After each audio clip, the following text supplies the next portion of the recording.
Hello friends, welcome to my YouTube channel Learn Literature with Dr. Kalyani, and today's topic is William Shakespeare as a dramatist. I am Dr. Kalyani. I am working as Associate Professor in the Department of English in TAFPG College, Lucknow.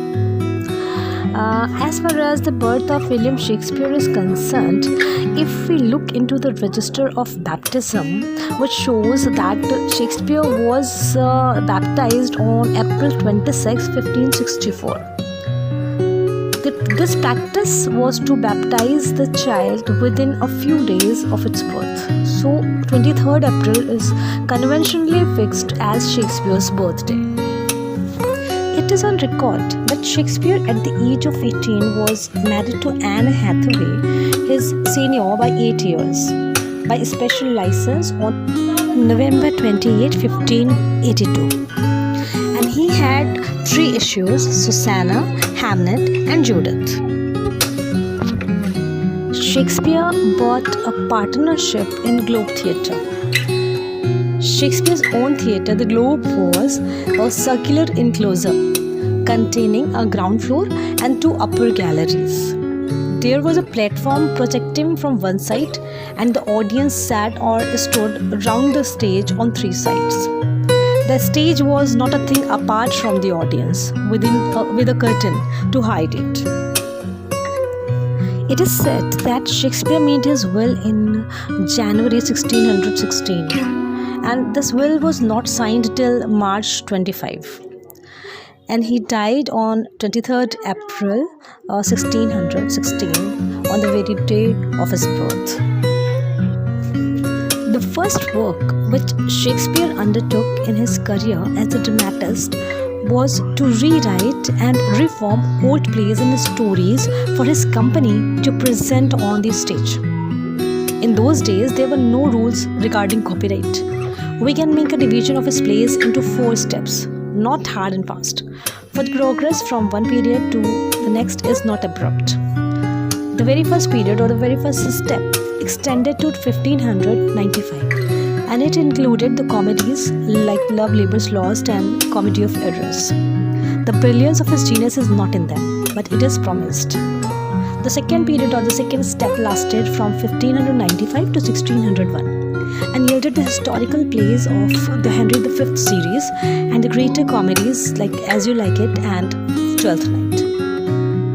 The third step continued till 1608 and shows a change in his spirit. He appears to have dropped amusing comedies and turned to tragedies, dealing with the graver aspects of life.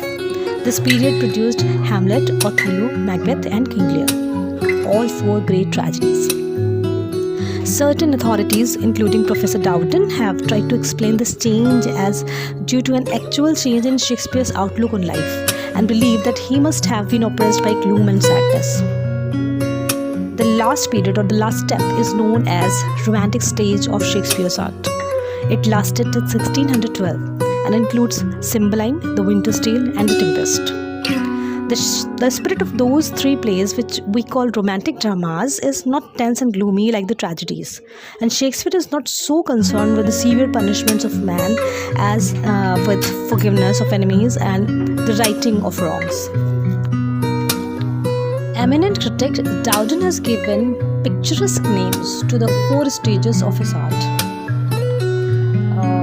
All these 4 names are In the Workshop, In the World, Out of the Depths and On the Heights.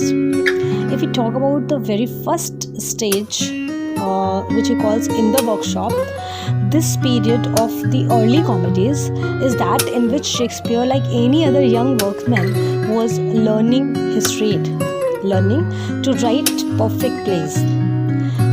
In the second stage, which is called In the World, the best comedies and historical plays were written. His task is sure and his command of words more sound. The power of character creation shows a great advance, and the thought is more mature while still optimistic. In the third stage, which is called Out of the Depths, he wrote great works In this period of the great tragedies, thought and spirit show a marked change. The dramatist seeing man's life as subject to ruin by powerful forces over which no man has any control. And in the fourth stage, which is the last one, which is called On the Heights, we can see that it was the final period in which Shakespeare passes out of the stormy waters and he attains the summit of peace and rest. The four big tragedies of Shakespeare have been called by some critics the tragedies of character, and by others the tragedies of destiny. In each of the four plays, Macbeth, King Lear, Hamlet and Othello, we have a hero who gives the name to the play, and he comes to utter ruin and disaster because of defect in character. Every hero is of strong personality and noble qualities, but has one weakness. As you can say that Lear is passionate, Hamlet is incapable of action, Othello is jealous, and Macbeth is overambitious.